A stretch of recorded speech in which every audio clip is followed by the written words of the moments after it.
역대하 8장 17절에서 9장 12절 말씀. 그 후 솔로몬은 에돔 땅 홍해에서 가까운 에시온 게벨과 엘롯으로 갔습니다. 히람은 자기 신하들이 관리하는 배들과 바다에 대해 잘 알고 있는 신하들을 솔로몬에게 보내주었습니다. 히람의 신하들은 솔로몬의 신하들과 함께 오빌로 가서 금 450달란트를 솔로몬 왕에게 가져왔습니다. 스바의 여왕이 솔로몬의 명성을 듣고 그를 시험해 보기 위해 어려운 문제를 가지고 예루살렘으로 왔습니다. 스바의 여왕은 수많은 신하들을 거느리고 왔습니다. 향료와 보석과 금을 가득 실은 낙타도 여러 마리 끌고 왔습니다.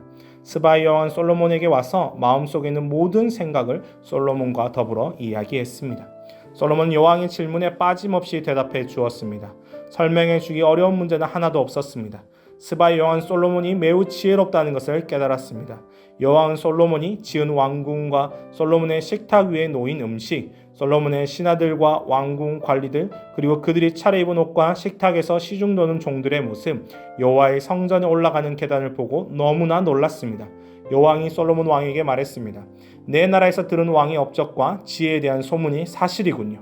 거기에서는 믿을 수 없었는데 여기에 와서 내 눈으로 보니 듣던 것보다 더 놀랐군요. 왕의 지혜와 부유함은 내가 듣던 것보다 훨씬 대단합니다. 언제나 왕을 섬기면서 왕의 지혜를 들을 수 있는 왕의 백성과 신하는 참 행복하겠습니다. 왕의 하나님이신 여호와를 찬양합니다. 여호와께서는 당신을 좋아하셔서 당신을 왕으로 삼으셨습니다. 여호와 하나님께서는 왕을 주의 보좌에 앉히셔서 하나님을 위해 이 땅을 다스리게 하셨습니다.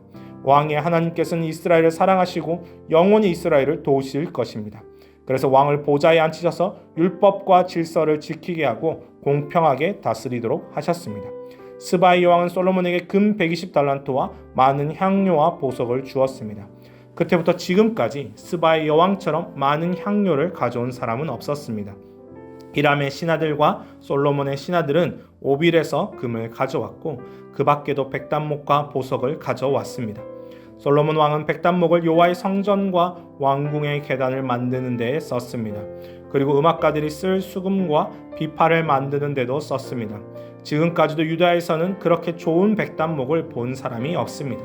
솔로몬 왕은 스바의 여왕에게 여왕이 가지고 싶어하는 것과 달라는 것을 다 주었습니다. 여왕이 가져온 것보다 더 많은 것을 여왕에게 주었습니다. 여왕은 신하들과 함께 자기 나라로 돌아갔습니다. 하나님께서는 솔로몬과 약속하셨던 지혜를 주시는 것뿐만 아니라 그리고 부와 명성까지 주시겠다라고 약속해 주셨습니다. 부와 명성에 대한 하나님의 놀라운 그 약속이 오늘 본문을 시작해서 역대하 9장 전체를 통하여 어떻게 하나님께서 열방 가운데서 솔로몬을 인정받게 하시고 부와 명성을 쌓게 하시고 또 하나님의 그 약속을 통하여 하나님이 온 세상의 통치자 되심을 보여주는 사건들이 오늘 역대하 본문을 9장을 통하여서 중심적으로 펼쳐지고 있습니다.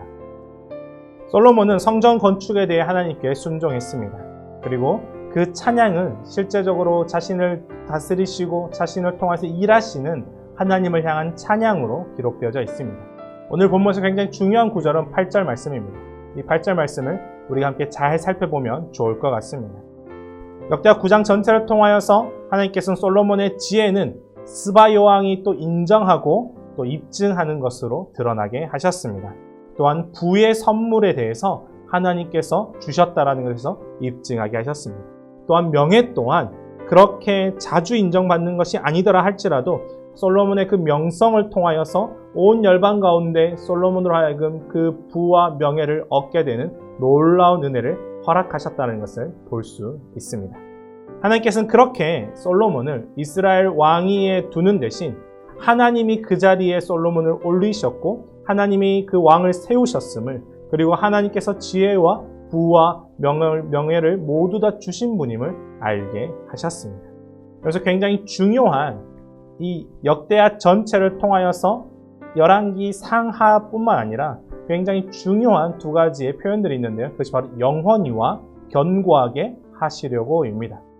바로 하나님께서 그것을 영원히 세우시는 분이시며 하나님께서 견고하게 하시는 분이심을 고백하고 있습니다. 하나님은 이스라엘을 향한 그 사랑을 변함이 없으심을 얘기하십니다. 내가 영원히 이스라엘을 사랑하고 영원히 그리고 견고하게 이스라엘을 세워갈 것을 약속해주고 계십니다. 솔로몬의 부와 지혜는 새롭게 세워진 다윗 원약과 하나님께서 세우신 다윗의 그 왕조에 대한 놀라운 은혜의 모습이었습니다. 하나님의 축복을 상징하는 특별한 선물이었습니다. 눈에 드러난 약속의 징표였습니다. 그러나 우리는 이 땅에 살아가면서 눈에 보이는 것들에만 너무 또한 집중해서는 안 됩니다. 하늘에 있는 것들을 소중히 여기고 이 모든 것을 주시는 분이 하나님이심을 기억하고 살아가야 합니다. 하나님께서 우리에게 원하시는 것은 바로 이것입니다. 단순히 눈에 보이는 것을 보기보다 모든 것을 허락하시는 분이 누구인지를 알고 살아가는 삶을 찾으시고 기뻐하십니다. 솔로몬이 당시 두 명의 유명한 그 지도자들, 오늘 본문에 나오는 두로와 그 다음에 이 스바 여왕을 통해서 하나님께서는 하나님이 어떻게 영광 받으시는지, 하나님께서 어떻게 약속을 지켜가시는지에 대해서 굉장히 중요한 얘기를 하셨습니다. 두로는 당시에 해상 무역을 통하여서 엄청난 부를 쌓던 나라였고, 스바 여왕 또한 육로를 통하여서 엄청난 부를 쌓고 있는 지역들이었습니다. 바로 이 두 지역을 통하여 하나님께서 어떻게 이스라엘 가운데 은혜와 영광을 허락하시는지를 보여주고 있습니다. 성경은 또한 이 스바 여왕의 도착과 함께 시작되는 9절 역대하 9장의 이 1절 말씀부터 시작을 통하여서 여왕이 도착한 후에 여왕이 보고 들은 것 그리고 말한 것과 행한 것에 집중함을 통하여서 모든 이 질문들이 솔로몬을 시험하는 것이었고, 솔로몬의 지혜와 솔로몬의 모든 것이 하나님께로부터 왔다라는 것에 대한 입증하는 증인이 되었습니다. 하나님이 솔로몬에게 선대하신 것은 물질주의에 대한 유혹에 대한 것이 아니라 이 모든 것을 우리에게 더하신다라고 하셨던 그 약속, 우리가 먼저 그 나라와 그 의를 구할 때 허락하신다라고 하신 그 하나님 나라로의 초대의 놀라운 은혜의 표현입니다. 8절 말씀 오늘 이렇게 합니다. 당신의 하나님 여호와를 송축할지어다. 하나님이 당신을 기뻐하시고 그 자리에 올리사 당신의 하나님 여호와를 위하여 왕이 되게 하셨도다. 사랑하는 여러분, 우리 삶에 허락하신 놀라운 그 약속의 징표들을 통하여 우리 또한 우리 주변의 사람들과 우리 모든 사람들 가운데서 하나님 나라의 연결점이 되는, 하나님 나라의 연결의 통로가 되는, 하나님 나라를 보여줄 수 있는 믿음의 그리스도인이 되기를 소망하고 축복합니다. 그래서 우리를 통하여 하나님께서 우리를 얼마나 사랑하시는지, 하나님께서 우리를 통하여 어떻게 역사하시는지 보여주는 저와 여러분이 되기를 소망하고 축복합니다.